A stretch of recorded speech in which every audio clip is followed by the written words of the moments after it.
Januário Garcia Leal, conhecido como Sete Orelhas, foi um justiceiro que marcou a história do estado de Minas Gerais na época da colonização. No início do século XIX, ele perdeu seu irmão de forma extremamente cruel e, a partir daí, deu início a uma verdadeira saga de vingança para fazer justiçamento com as próprias mãos. Fala galera, tudo bem com vocês? Pessoal, Edmond Dantès foi encarcerado aos 19 anos de idade de forma muito injusta. Ele era inocente, tá? Foi acusado de traição. Ele ficou mais ou menos 15 anos na cadeia. Fez amizades, saiu e conseguiu constituir uma fortuna. Mas faltava uma coisa: se vingar de seus algozes que o colocaram nas piores cadeias existentes na França. E ele só conseguiu se libertar quando arruinou a vida de todas as pessoas envolvidas na destruição da sua. Esse é o resumo da famosa história Conde de Monte Cristo, clássico da literatura mundial, escrito por Alexandre Dumas. Nela, o autor trata a vingança como um modo de redenção, de construir a sua própria história, já que boa parte da sua história foi tirada por essas pessoas. Há uma discussão filosófica muito grande sobre a permissividade ou não da vingança. Mas uma coisa é certa, muitas das histórias que nós ouvimos e que nós ficamos fascinados, elas têm como combustível o ato de se vingar. Ou seja, buscar retribuir de forma violenta aquilo que um dia tiraram de você. E a gente sabe que vocês que são os nossos seguidores adoram uma história de vingança. Hoje nós vamos falar sobre vingança e sobre um homem que perdeu parte de sua família e foi atrás de cada responsável pela situação. Vem conosco para mais esse vídeo. Edu, roda a vinheta.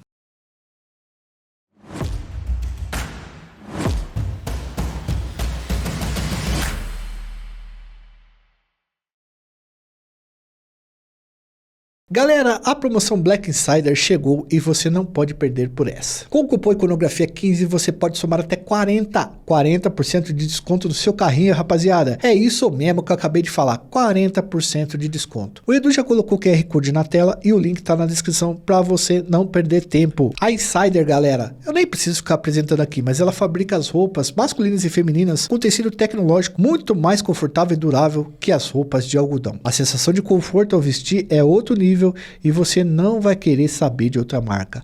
As peças da Insider, elas vestem super bem e servem para qualquer ocasião. O tecido tem regulação térmica e tecnologia anti-odor, que faz você não ficar fedendo, meu amigo. Além disso, não precisa passar porque desamassa no próprio corpo, está sempre parecendo novinha, mesmo após dezenas de lavagens. Corre lá no site, escolhe seus panos, aplica o nosso cupom Iconografia 15 para se vestir bem, com inteligência e qualidade e até com 40% de desconto. Lembrando que essa promoção Black Insider vale até o final desse mês, tá? Então não fica bobeando não, vai lá e já coloca o nosso cupom e pega os seus panos. Agora vamos pro vídeo. Galera, como eu disse para vocês no início do vídeo, tá? Na introdução, a gente vai contar hoje uma história de vingança. Uma vingança que mudou para sempre a vida de um homem e entrou pro imaginário popular, depois criando, ajudando a gerar contos, crônicas, filmes, peças de teatros e muitos causos na boca das pessoas. Como essa história marca a nossa tradição oral e foi passada de geração em geração, encontramos fontes que misturam realidade e ficção e não há mais ou menos como comprovar o que realmente aconteceu.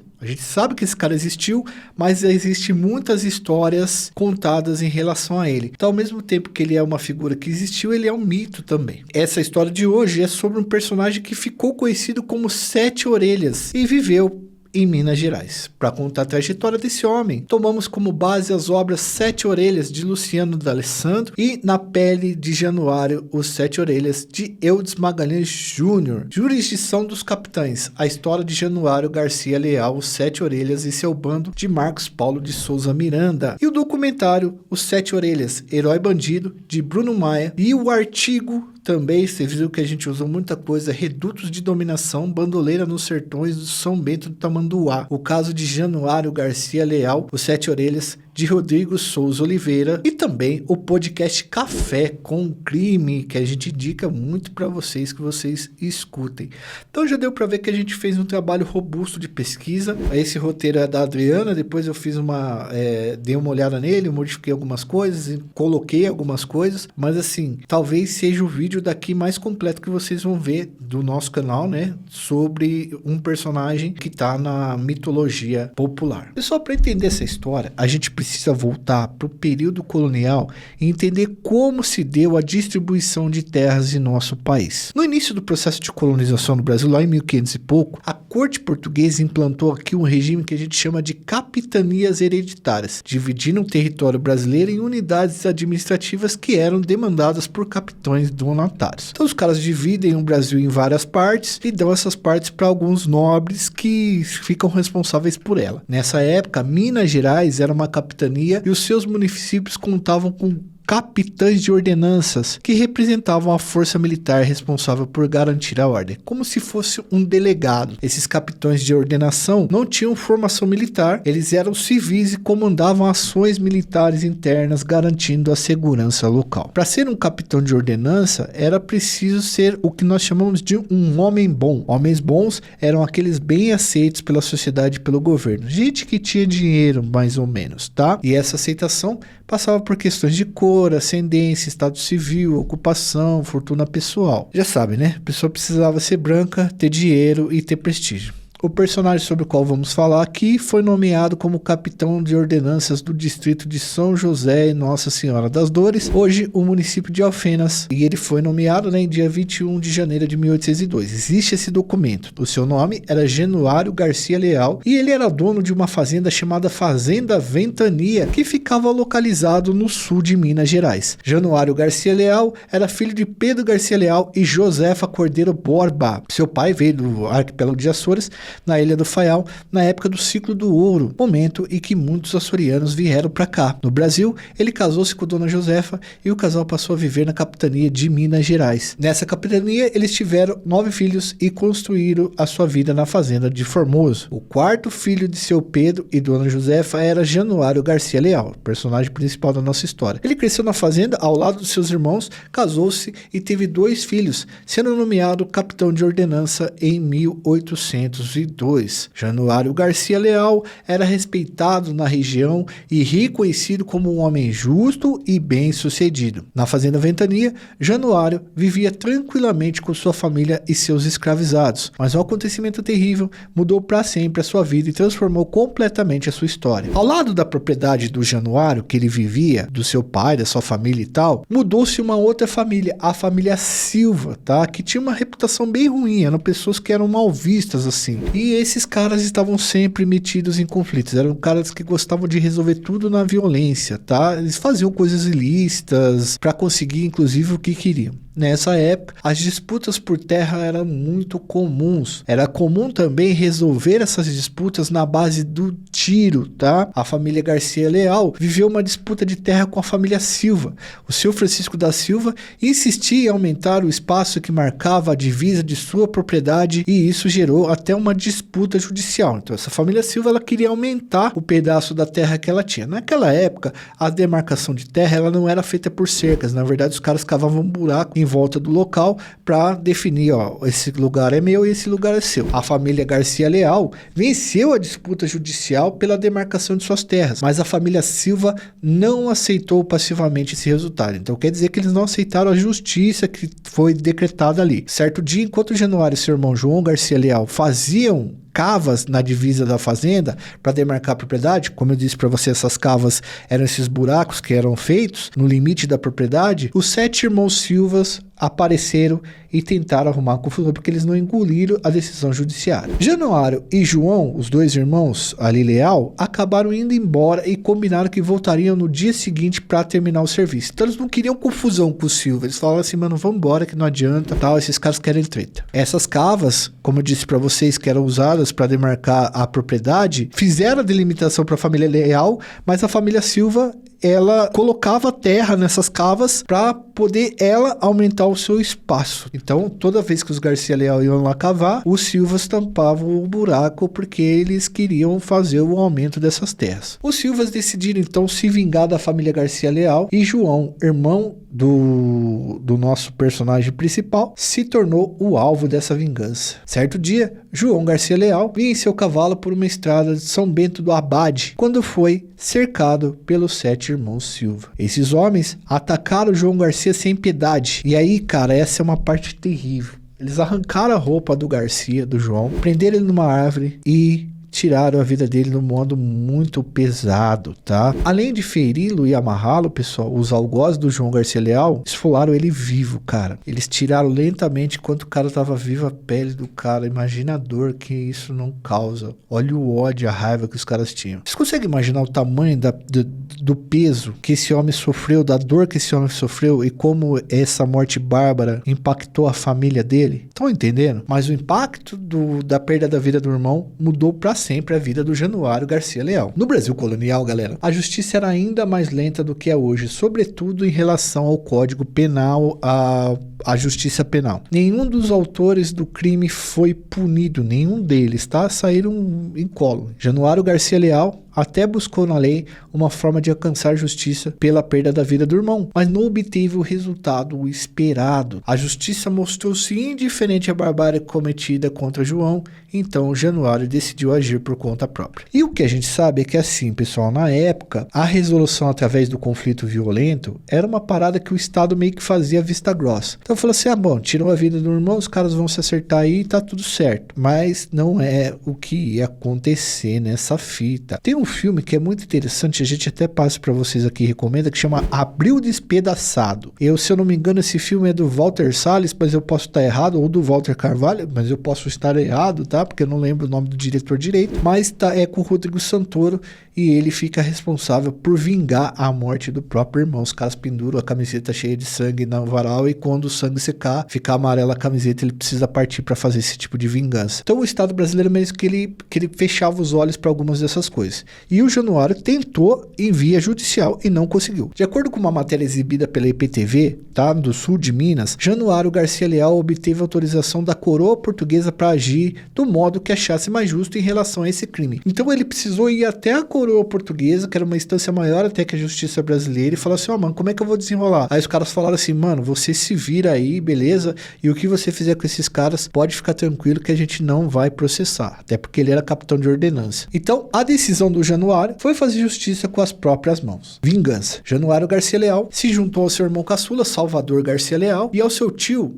Matheus Luiz Garcia, e decidiram localizar e punir os homens que tinham feito aquilo com o irmão dele, o João Garcia Leal. Assim, pessoal, eles começaram uma caçada implacável contra os 7 irmãos Silva e estavam dispostos a vingar a morte do João a todo custo. Januário era líder do grupo de justiceiros e estava decidido a dar aos algozes do irmão o mesmo tratamento que tinham dado à vítima. Foi nesse momento que ele ganhou a alcunha de 7 orelhas, que ele começou a ir atrás do Silva. Pois Januário Leal decidiu que tiraria a vida de cada criminoso que estava envolvido na morte do irmão e usaria as orelhas deles para colocar no colar e provar isso daí de forma simbólica. Januário Garcia Leal só ia parar depois que o seu cordão estivesse completo com as 7 orelhas dos caras, tornando-se, assim, um justiceiro pesado que não hesitava em fazer o que fosse preciso para levar o seu plano adiante. Aquele pacato fazendeiro foi provocado e agora eram 7 orelhas, um vingador destemido que desafiava a justiça e não tinha medo de cometer a sua vingança. E é o que eu falei pra vocês, nunca mexam com a família de um homem, porque ao mexer com a família de um homem, você quebra esse homem. E homens quebrados são perigosíssimos, eles têm um poder de destruição terrível. Bom, Januário Garcia Leal tinha jurado diante do túmulo do próprio irmão que vingaria sua morte. Ele não hesitaria até eliminar o último Silva. Essa seria a meta de sua vida e a partir daquele momento. Diante do crime bárbaro que os irmãos Silva tinham cometido, até mesmo a família Silva ficou chocada e com medo do que poderia ter acontecido. Os irmãos acabaram abandonando a casa paterna e se espalharam pela capitania de Minas Gerais. Então, o Januário teria que buscar cada um em cada canto de Minas. Dizem que a mãe de Januário chegou a morrer de desgosto depois do crime. Januário e seus parceiros teriam que rodar muitas estradas para realizarem um plano de vingança. Minas é gigantesca. A vingança de Januário começou a tomar forma na noite da despedida dos irmãos Silva, lá dentro da própria fazenda paterna. Antes de deixarem São Bento do Abade, os 7 irmãos se reuniram para uma despedida. Januário Garcia Leal avistou Paulino e Francisco Silva quando estavam saindo da festa. Ele decidiu segui-los e na metade do caminho abordá-los. Os 2 irmãos tinham fama de valentões e decidiram enfrentar Januário com um punhal, mas Januário Garcia Leal escondia debaixo de sua roupa 2 armas, 2 canos, 2 chico preto. Sem pestanejar, o Januário sacou dos 2 canos e deu vários tiros fatais em Paulino e Francisco, que caíram sem vida no meio da estrada. Januário, então, arrancou a orelha de cada um deles e levou como troféu para simbolizar o início da sua vingança. Já eram algumas orelhas no colar. Januário Garcia Leal começou a montar o seu colar e depois ele vai completar com as orelhas do Silva. Assim, a fama dos 7 orelhas foi se espalhando por Minas Gerais. Além do irmão e do tio, outros homens se juntaram ao seu bando. 7 orelhas e seu grupo foram conquistando a admiração de quem achava que sua vingança era justa e o temor de todos que cruzavam o seu caminho. Então ele acabou virando um cara muito pesado lá em Minas. Muitas histórias começaram a circular a seu respeito. Realidade e ficção foram se misturando a histórias contadas, mas a principal preocupação de Januário Garcia Leal era encontrar os outros 5 irmãos. As buscas demoraram mais tempo do que Januário esperava, mas ele não desistiu. Enquanto tivesse o irmão Silva caminhando nessa terra, seguiria as buscas pelas orelhas. No povoado de Bagagem, na cidade de Lavras, Januário Garcia Leal encontrou outros 2 irmãos, Antônio e Joaquim. O Antônio e Joaquim tinham mudado para aquele povoado e estavam noivos de 2 irmãs. Depois do casamento dos 2, Januário descobriu onde eles viveriam e foi até lá executar o seu plano de vingança. A primeira vítima de Januário foi Antônio da Silva. 7 orelhas tirou a vida de Antônio enquanto ele dormia. Ele o atacou com seu punhal, mas fez questão que o homem visse o rosto de quem tirava a vida dele. Então ele tapou a boca do cara, esfaqueou a primeira vez, o cara abriu os olhos e ele falou, ó, sou eu que tô aqui tirando sua vida. E foi outra punhalada no coração. Desesperada, a noiva acordou e viu o marido sem vida com a orelha cortada. Januário fugiu e foi em busca do outro irmão. Joaquim Silva também teve o mesmo destino de Antônio. Perdeu a vida com um golpe de punhal no coração do Januário, tá? Dado pelo Januário. Ele estava acordado e tentou resistir, mas não conseguiu escapar da fúria da vingança dos 7 orelhas. Depois de muita procura, Januário encontrou o 5º irmão na sua lista. Ele cruzou com Carlos Silva na estrada, estava com um grupo de tropeiros e perdeu a vida a golpes de machado. O Januário derrubou o cara do cavalo e deu várias machadadas no maluco. Pô!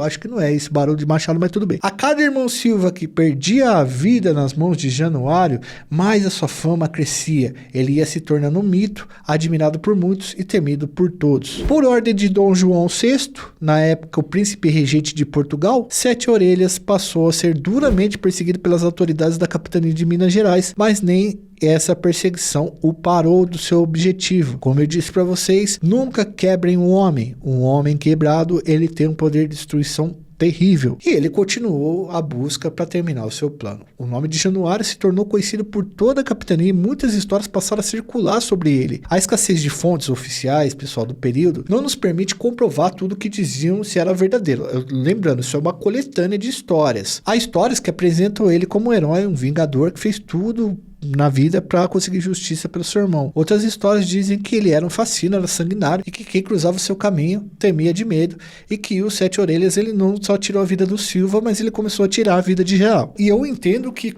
cara, pra fazer uma vingança violenta dessa, ele começa a perder a humanidade dele. Mas até agora a gente falou de alguns irmãos Silvas, mas faltavam ainda 2 irmãos para finalizar o plano de vingança. Januário encontrou Luiz da Silva se passando por um beato em um local conhecido como Arraial do Tejuco. Luiz da Silva reconheceu Januário e tentou dar cabo da vida dele primeiro, mas fracassou e perdeu a vida na ponta da faca de Januário. Faltava agora apenas uma orelha para que o colar ficasse completo. Bento da Silva era o último irmão da lista de Januário, o último cara que tinha que ser caçado. Com as forças policiais em seu encalço, 7 orelhas seguia obstinado em concluir a vingança. E o interessante do ponto de vingança é que o cara, ele vai se destruindo também ao longo da vingança acontecendo, porque vingança nunca é plena, matar homem envenena, como dizia o seu Madruga. Januário encontrou Bento da Silva em Vila Rica. Ele estava velho e cansado e muito arrependido do que tinha feito pro irmão de Januário, tá? Pro João. Januário viu que o homem que procurava já estava morto em vida e depois de ouvi-lo se apresentou como algoz que ele tanto temia. Olha, eu sou o Januário, irmão do João. Januário então, vendo o desespero do cara e como o cara estava arrependido, perdoa? Não perdoou. Januário disse para ele assim, ó, eu vou te dar uma chance de vida, Bento. Você tem que caminhar 100 passos naquela direção para frente e eu vou tentar te dar um tiro. Se eu errar esse tiro, você sai vivo, vai embora para sua casa, a vida que segue. E o Januário não hesitou em dar o tiro. Ele deu, a bala bateu na orelha esquerda de Bento e o Bento caiu no meio do mato. Depois ele foi lá e terminou o serviço. Assim, se completava a vingança de Januário, os 7 orelhas. As 7 orelhas estavam arrancadas e agora penduradas em seu colar. Agora ele poderia voltar para casa e seu irmão estava vingado. A história de 7 orelhas já foi contada em diversas obras literárias e faz parte da cultura popular de Minas Gerais. A propriedade particular onde fica localizada a Figueira de Tiracouro, na qual supostamente João Garcia Leal foi amarrado e esfolado, foi tombada pelo município e há um processo para tornar o local um patrimônio imaterial. A saga de 7 orelhas serve para compreender a ausência da justiça no Brasil colonial e a violência que imperava nessas terras. Mas também permite, pessoal, conhecer o próprio processo de colonização de Minas Gerais. Os antepassados de Januário Garcia Leal vieram do arquipélago de Açores e se instalaram na primeira capitania do Brasil.